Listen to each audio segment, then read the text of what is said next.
Greetings, my name is Derek Southern. I'm going to talk about creating activities in your branch.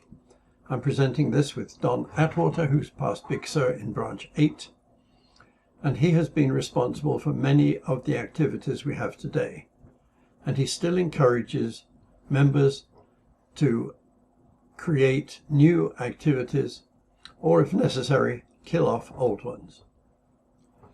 So let's ask the question, why do we need activities? Well, if you remember, the SIR mission is to enhance the lives of our members through fun activities. Okay, so let's think about fun activities and why they're important. For roughly 60 years, we've enhanced our members' lives, but the trouble is, nobody knows about SIR. So, basic question for you. How do we attract new members? Well, maybe the first thing to do is to figure out which activities are fun, both for our existing members, to keep them occupied and keep them active. And if a person thinks of joining SIR, we should have some activities that attract them. We have to offer them something that gives them value for the time they're going to spend with us. So, where and how do we find out which activities are fun? Well, we have several sources of information. A key one, of course, is the membership application itself. In there, members have checked on various boxes to say what they're interested in. I'll show you a copy of the application form, that part of it, in a minute. And I have a comment about the heading on that form that may need to be changed. We should also have conversations with our membership. I would expect BEC members, and certainly Big Sur and Little Sur, to walk around the lunch meetings and talk to people, find out what they're missing, what they like, and definitely talk with the new members that we've just brought in. And especially converse with sponsors and friends of the new members. They all have information. It would be a waste if we didn't use that information. So, finding ideas for activities. One thing you can do, consult with a local branch. You can do it remotely, in a sense, by looking at their website or getting a copy of their monthly magazine, their newsletter.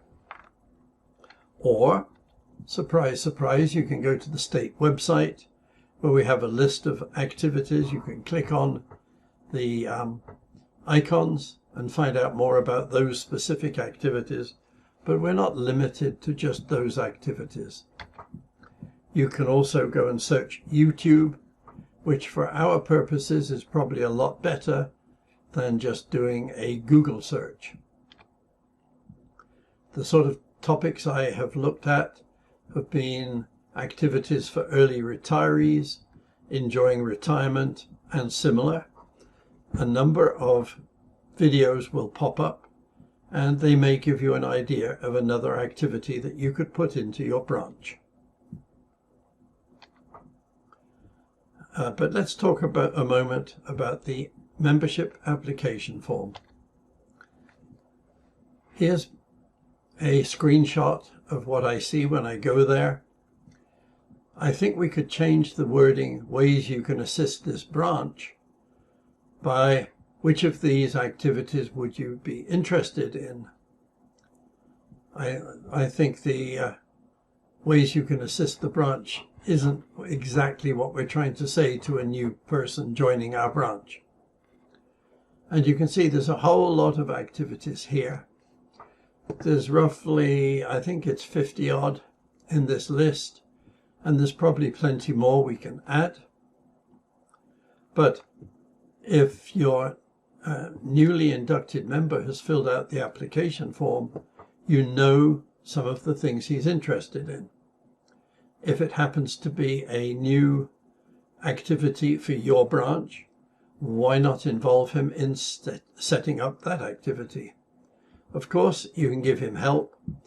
In our branch, we have an activity coordinator, and he works with the activity chairman or with the members who have new ideas and tries to make things happen.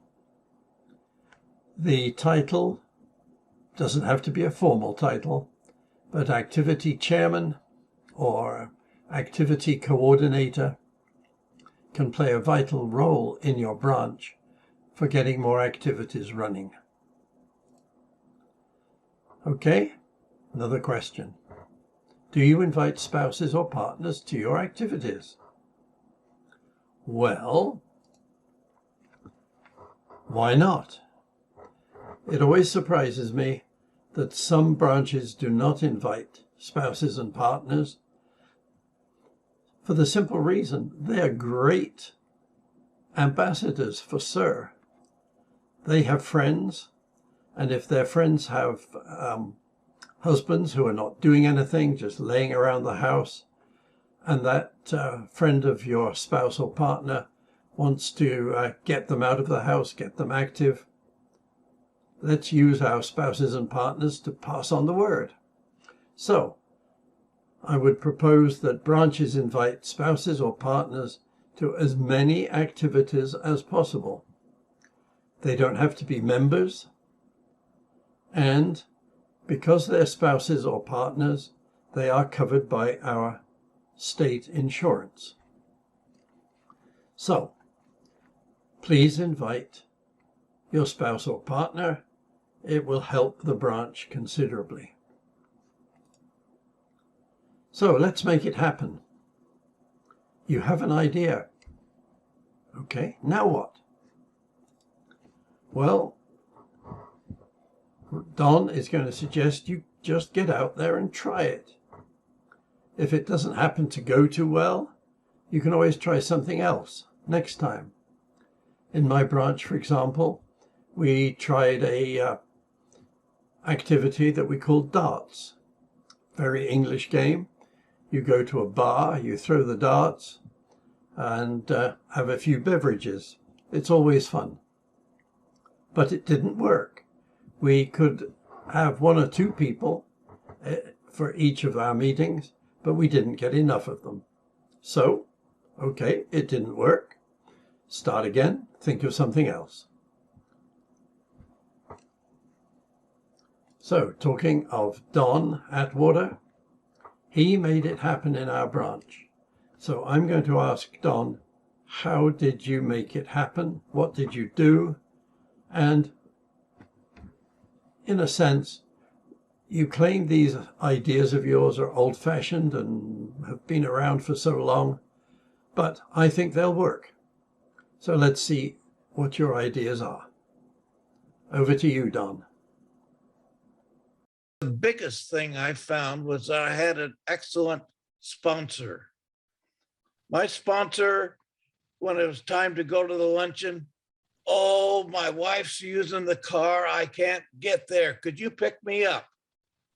By golly, I got picked up. I picked him up and he took me to the lunch. And if you can have an activity and you want somebody there, go pick them up. Don't expect them to be there or have them pick you up. It's harder to say no when you're standing at the door and saying we're ready to go. So I would encourage that you try and use that little friendly tactic of going somewhere with the person that you want to be in the activity. So when you got an idea for an activity, Don, how did you make it happen? Because how many do we have in the branch now? How many activities? Oh, we got a few, I think. I think it's over 50. Over 50, yeah. And this is the guy who made it happen. Oh, I don't know if I made it happen, but we just got people talking with one another about what their interests were. And I started out being an educator, and we had lesson plans. So I started putting together activity plans, that would cover the basics, who's in charge and so forth. Well, one trick I found, not a trick, but a way of getting across is that after you have it laid out and you have an activity, find a way for the new person to get involved.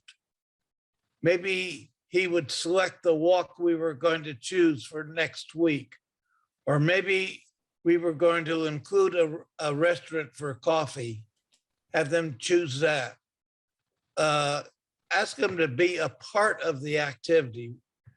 If you're golfing, maybe he could be the guy who handles the setup of who the foursomes are.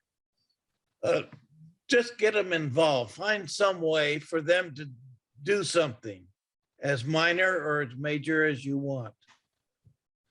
But I think if a new person, if they're asked to do something, that they certainly would be willing to give it a try, and then that sort of makes them feel a part of it. So that's my big thought on getting things going. You get the person to the activity, get them involved in the activity. So I'm in branch 32, and I started a hiking group. And first I went to my big sir and little sir and asked them what they thought about that. And they said, sure, go ahead and do it. So I made up a little plan, and it got approved by the BEC, and then they put it in the newsletter. And I found that very helpful, because then it went out to the entire membership. And that worked pretty good as far as getting the word out. And then, for example, I had a recent hike out in Morgan Hill at a really nice open space preserve place. And we all met at one designated spot, and then we got into one car. There were 5 of us, and we drove out all together as a group.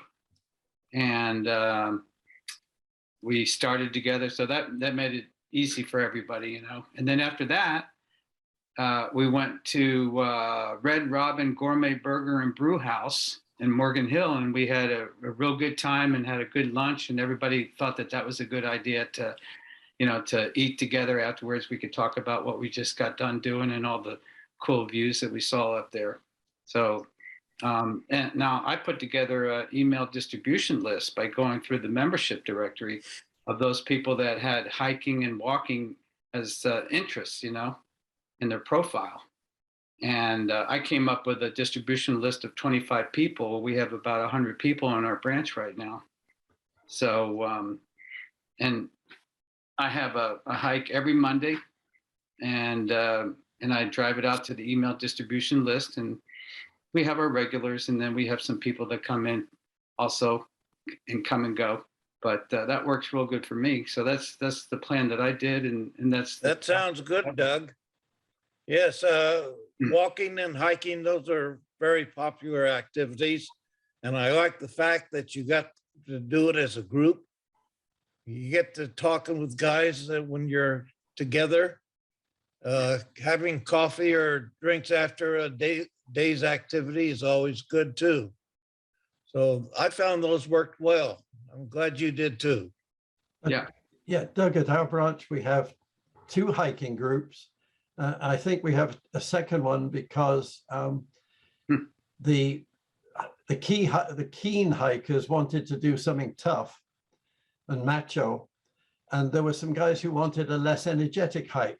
So we have easy hikes and we have hard hikes, and we run them one of each a month. And like you do, everybody goes for lunch or can go for a snack or lunch afterwards.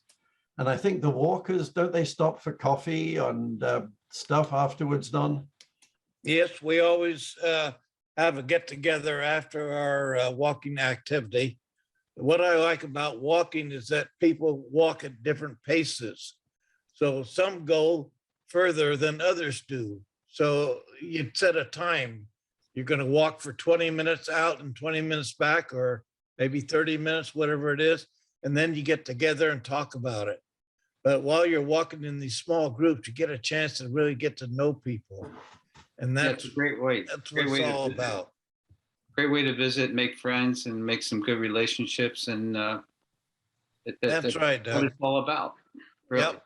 Yeah, we got to that stage by listening to what the members were saying. Yeah, we want to hike harder or more easily. And we listened and we provided it, and we have the groups running. It works very nicely. So do any of you? Yeah, here's Phil. Now, some of these activities, we have to remember that, like the wine tasting groups and that, we have SIRS has an alcohol policy that we're supposed to follow. Yeah. In other words, so and are not all activities supposed to be approved by the BEC? Well, the first absolute necessity is before you run an activity, you take it to the BEC and get permission, get it approved, and make sure that approval is in the minutes. Mostly, you can do that once a year.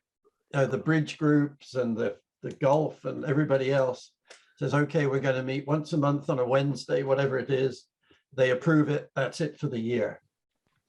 So that's not a problem. In terms of alcohol, if members are serving themselves, you have no problem. If you're pouring it for somebody, you could have a problem. But we do wine tasting and everybody serves themselves. Okay. And then you don't have to have a bartender who's got the certification to do wine pouring. Mark? Yeah, Derek, my question is, at the first of the year, do you want to list all the activities that are possible or all the activities that are active? Active. Each activity should put in their, should send into the BEC what they plan to do for the year. And then you could discuss it in bulk. Or the secretary could just read out the activities that were listed and approved, and you just put them in the minutes. Is it possible to add an activity mid-year? How would you do that? Oh, if you come up with something mid-year, you want to try something for 2 months, just announce it at the BEC meeting. Okay, just as long as it's in the minutes, that's fine. It must be in the minutes. Otherwise, if something happens and those lawyer people Yes. can't find the legal paper trail, Yes. you're in deep duty. Okay, thank you. So what else have we got? I'm just watching the clock as we go along. I think we're going to finish at about 5 to 4, but we could get that notice at any time. Anybody had any ideas about any other activities they might want to try, or problems setting up an activity? No, but I just wanted to say that I think it's a great idea if all the active activities were included in your monthly newsletter, and then people can see what's going on, what's available, and then what has happened during the last 30 days. We do that in our branch. So, for example, I'll have pictures of the most recent hike, people that attended, and then they can see how beautiful it was and why didn't they come? Yeah. So, but No, yeah. that's very good. I think photos and whatever publicity you can get on your activity will add interest for others to give thought to it. We also have a calendar online in our branch website that shows all the days that each activity meets and minor details. So summarized. Yeah. So that's another way that people can find out. Yeah, we do that on our website as well as in the newsletter. Mm-hmm. And the benefit of the website, I happen to run our website, is you can update it daily if necessary. you don't have a limitation on space. Now, if you want to put in 25 pictures, you put in 25 pictures. Whereas if you have a newsletter, adding 25 pictures might be several pages and you might not want to do that. But yeah, a combination of website and newsletter, absolutely. And if the branch wants to run its own web page, specifically a Facebook page, then you're not only talking to people in the branch, but you may be talking to people in the area around you, and they see something that, like walking or poker or whatever it happens to be, and that's another way of attracting new members. Absolutely. So if you I know also the common thread that we all have is that we have a luncheon. So if you have an activity that you want to get started, there should be a way to announce it at a luncheon where the members are to get the word out. that reminds me, Don, I think when I joined SIR back in 07, 06 or 07, 15 years ago, they used to parade up all the activity chairs and have them say something about their activities. But as our activities got more and more, the time it took for them to come up was getting longer and longer and longer. So right, we had all activities had an opportunity to speak. So I think if you have a new activity, that should get priority, and your usual activities you put in writing in publications or in your website. Yeah, as we got 20 or more activities and it kept on growing, the activity talk took too long. Yeah. And people complained, let's get onto the speaker, because the speaker time was being reduced. You don't want to do that. Derek, how large is your branch?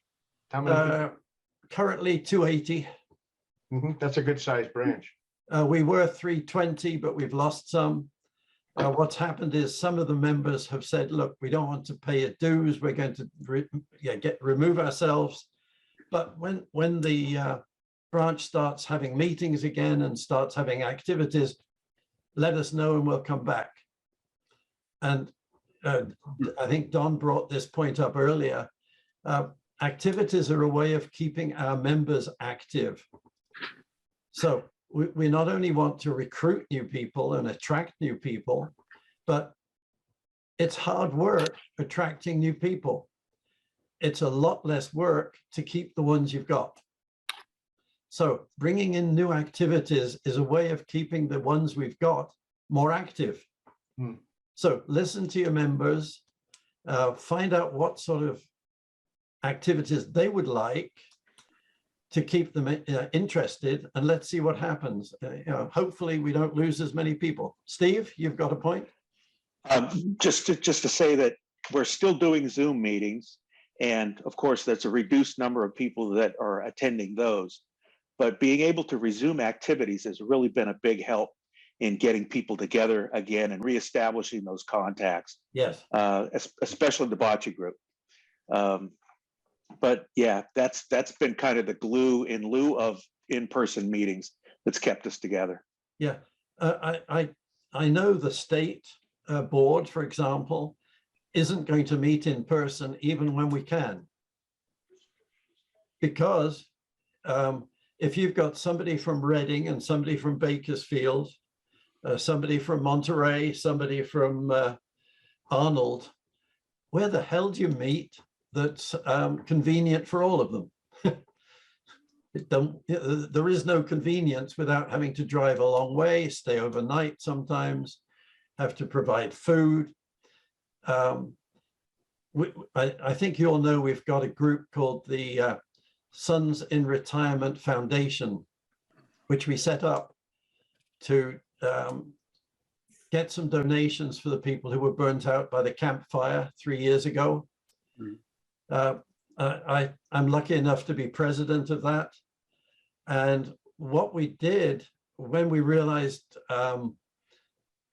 COVID was coming along, we bought the Zoom license. We bought 10 licenses as a non-profit and we got a 50% discount.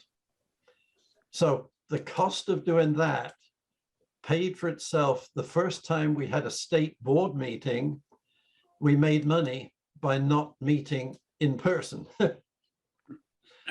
And people were much happier because they didn't have to drive.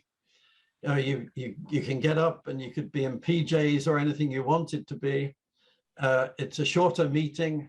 We try and keep those to 2 hours, and there's no travel. You know, it's magnificent. So I think some meetings will still go on with Zoom. The foundation is going to continue paying the annual subscription. The foundation, we set it up to be a 501c3, and we only get a discount because we're a 501c3. Let's stop. Okay, we'll wrap up. The 501c4, which is the state, and all the different branches of 501c4s, they can't get the discount. So I think the important thing here that I'd like to leave with the group is that you got to talk to your members, yeah, find their interest, and then see if you can put that interest to work with others in your branch, and start new groups, support old groups, and let's be social. yep. Okay, with that nice thought, I'm going to close it down, and that'll throw you all back in, or you can go to the little button that says leave room, and that'll take you back to the main room, and we'll see you there. Okay, folks? Thanks, Derek. All right. Thank you. Thank you all. Thanks, Don. Yep. Good to see you all. Let's see up.